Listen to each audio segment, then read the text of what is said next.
Hey guys, this girl got game here. Welcome back to Hakuoki Edo Blossoms.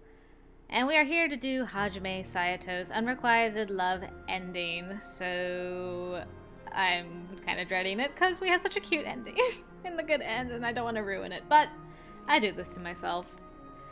Anyway, so to get Hajime's Unrequited Love ending, you go to chapter 4 and load it with low romance and low corruption. And this is the only different choice that we have to make with him. So when Toshi asks us what our plans are, we contemplate instead of being definitive about our decision to stay with the bean. So let's see what happens. Something came over me and I felt compelled to say that It was no secret to me that Saito had planned on giving his life to the cause once these lands turned to war. Then, all I wished was to remain by his side until the end. However, Kazuma, Amagiri, and Father were all after me. Having to fend against the Imperial Army was tough enough on its own. But having these demons pursue us so vehemently made Sayato's chance of survival even slimmer. What? You incapable of answering for yourself? I'm sorry. I'm not scolding you. Well, guess I'm not surprised. How fitting that you'd be so hard-headed. But then again, we can't just sit around waiting for you to make up your mind. We gotta head for Sendai as soon as possible, and Sayato's off for Shirakawa Castle, too. Hijikata looked at both Saito and myself. Fine then, I'll decide for you. Yukimura, you're staying in Aizu. What? Hijikata's response came out from out of nowhere, which had prompted my reaction. Toshi ships it. If what was being discussed were true, then Aizu had only a matter of time before it became a war zone. Normally, I would have expected Hijikata to order me to come with him. But as to why he would have asked me to stay, of that I was unsure, and before I could follow up my question, Hijikata turned to face Saito. Alright, Saito. This is a direct order from me. Protect Yukimura with your life. Saito's eyes grew wide. But why? Well, you're a lot less likely to die if you've got someone to look after. Dang. But these lands are unsafe, and any moment now. Saito muttered to himself, but Hijikata was unfazed. He simply shot Saito a stern look. Saito, this is an order from your commander. Don't you remember the rules of conduct? Leaving's forbidden, and you're still a member of the Shinsengumi. It seemed like those words were the final push that Saito had needed. He turned his gaze up, and with a decisive expression, he stared at Hijikata in the eye and responded. Understood. As the captain of Shinsengumi's 3rd Division, I, Hajime Saito, will protect her with my life. All right, then. Time for us to head out now. Don't go dying on me. Saito, Yukimura, please take care. Saito, Miss Yukimura, thank you for everything. Let's all meet up once the war's over. Promise? Right. It's a promise. Nomura. Might be a long shot, but it'd be nice if I could grab a drink with Shinpachi and Sano once this is all said and done. But boy, when those two get drunk, it can be a hell of a handful, so that may not be too fun for you, Hajime. No, you needn't worry about this being the case. After exchanging our goodbyes, the group led by Hijikata turned their backs to us and headed down the path. Even after they were no longer in sight, Saito watched on patiently. He stared at the footsteps left behind by Hijikata, perhaps tracing their path in his head. Now I have been given the will to survive. From Saito's side profile, I could see a small grin emerging from the corner of his lip. Aw, that made me kind of sad, though. It just felt like he was kind of... we were both kind of forced into it, instead of us both making the decision. I liked that Saito's like, Huh, he gave me the will to live. But I like the other way much better, definitely. Okay, so we still give him blood in the unrequited love ending. So we will get on with that. And then we'll see what changes. Okay, so we're still gonna meet up with Shin and Sana, which is nice.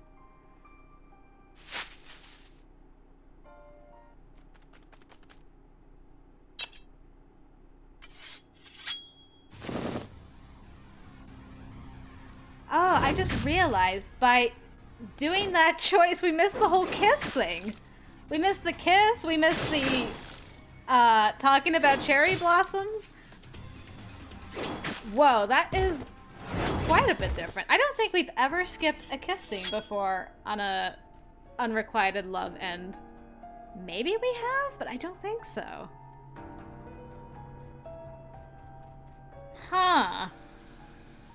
I don't know how I feel about this. I'm like, wait, are these two not even gonna know about the whole smooch things? What with the choices we made there? That's sad. At least in the other ones, they knew that they loved each other, even if it was unrequited in the end. Because, you know, things happen. Okay. So, Shin and Sano still saved us from Shiranui. And then now we gotta face Dad. So we'll see if Heisuke comes back.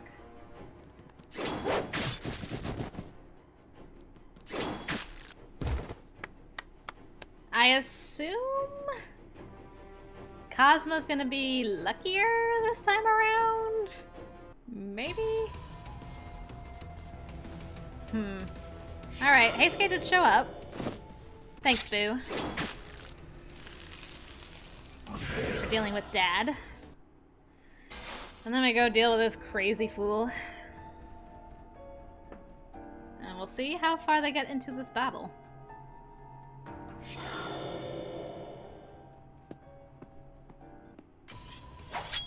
Feel really tense.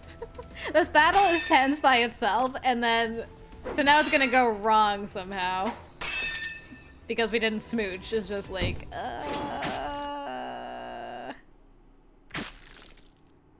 Okay. So, Cosmo's gotta put on his business horns to deal with this. Which he does. Alright, so he's going at it again. This time in fast forward motion.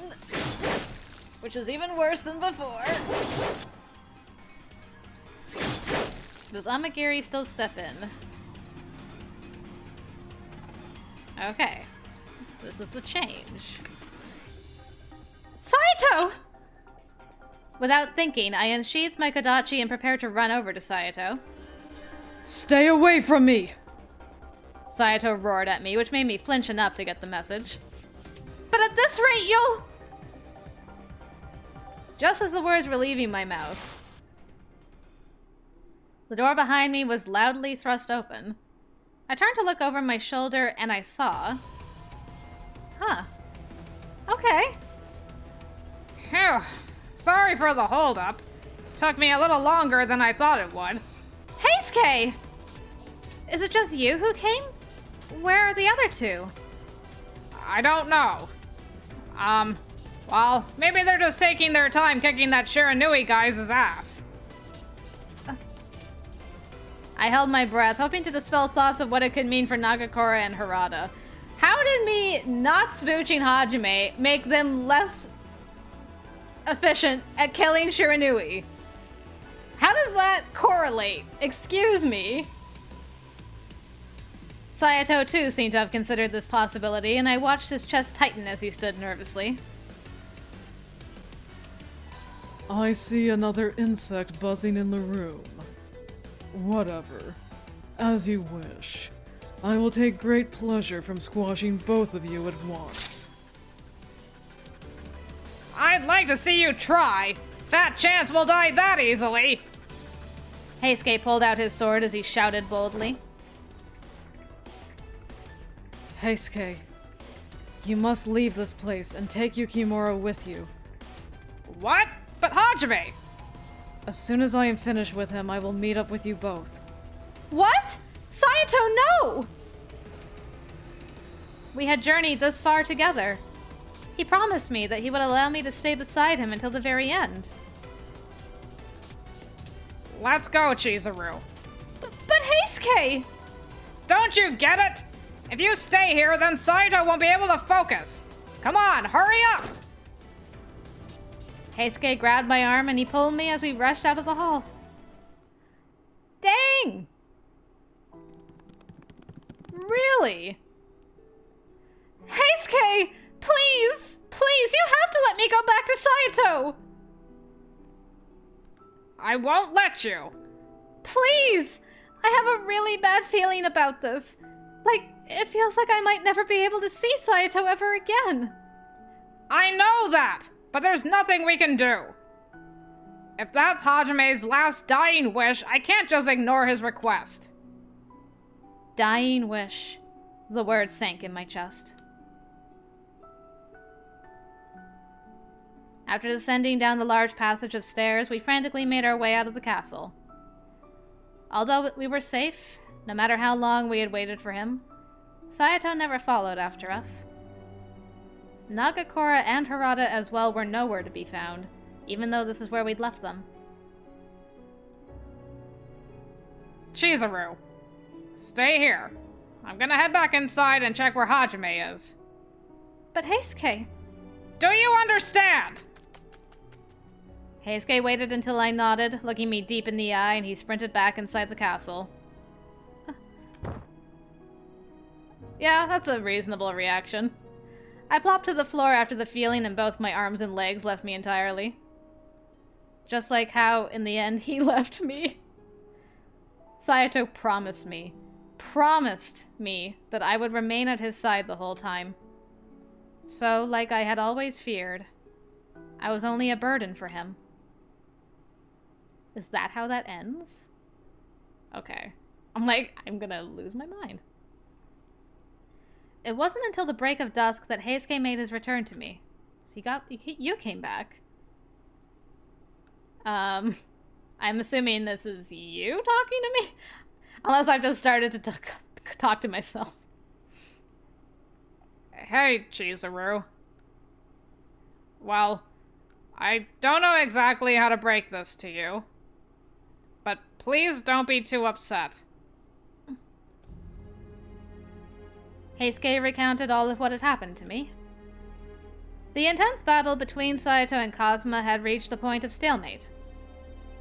Even after drawing his last desperate breath, Saito's hand was clasped tightly around his beloved sword, which had been doused in his blood. When he had motioned to Heisuke to take me and flee from the castle, I could only imagine it was because he had anticipated his death the entire time. As long as it meant I could have stayed with Saito, I didn't mind dying. How often had we gazed into the starlight, letting the sky kiss our eyes, granting us moments of bliss. Now those stars were no longer ours to see, and I had never envisioned a life without him. Where do you plan on going now? Do you want to come with me on my way to find Hijikata? Heisuke extended his offer in a hushed, gentle tone, but I shook my head. The sweet boy. I think I need some time to think on my own. But you can't stay here if Aizu's gonna be torn apart by the war soon. Heisuke's first inclination was to refute my request, but after I had yielded to respond, he wised up and felt no need to push the subject further. Well, let me at least get you somewhere safe, so that you'll be out of harm's way, okay? Listen, no matter how things play out, as long as you keep your head up and survive, it'll be okay. I know. Behind us, a thin breeze rustled a branch of leaves, and I heard a pair of birds chirping in kind. In this quaint moment, I was reminded of Saito's love for staring into the stars, the infinite unknown. I felt the travel of his eyes across the expanse of the starry skies alongside my own. One day, Saito and I will be with each other once more, standing together underneath the moonlit sky. I clung to this hope and buried it within my heart as we made our descent down the mountain path.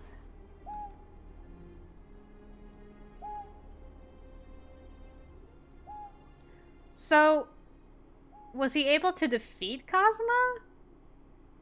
And what happened to Harada and Shin? And what happened to Shiranui? And what happened to Magiri? I have questions. That ending. Dang. This is why you gotta make sure to smooch your beans, guys. Otherwise you end up with endings like this. Can I just say, though, Heisuke is a sweetheart? Always. Like, wow, what a guy. He came, he took care of her, he went and checked, he came back, he offered to take her with him. When she refused, he tried to change her mind, but saw she was adamant and was like, at least let me make sure you're safe. What a guy. Man. I know this was Hajime's unrequited love ending, and I loved that he wanted her to be safe, even though we didn't smooch him. But, I mean, Heisuke. Give it up for Heisuke. I'm glad he's next. I'm really looking forward to picking up his storyline. Picking up his storyline. Because him and Chizuru were really sweet, and he's always sweet to her. Like, they're always, I guess, good friends, no matter what. But he's always been kind of sweet on Chizuru, and I like that he took care of her here. But sheesh, what a difference in endings. At least I didn't have to watch the bean die, so I'm not incredibly sad. It's still not as sad as Soji's. Soji still holds #1 best good ending so far, and #1 most devastating unrequited love ending. Soji. Who knew Soji was so hard to beat? Good grief. Well, that's Fin for you. That's the unrequited love ending, guys. I hope you enjoyed that. But man, yeah, I gotta like process that, because that was just wild how different that ending was based on that one. Well, not just the one choice, but also the fact that romance was low and all that kind of thing. So anyway, now that the unrequited love ending is done, let's see what we got. We got 1, 2, 3, 4 bad endings. So let's get started on that. We'll start with bad ending #1, or game over #1, however you want to look at it. And hopefully I'll see you over there, guys.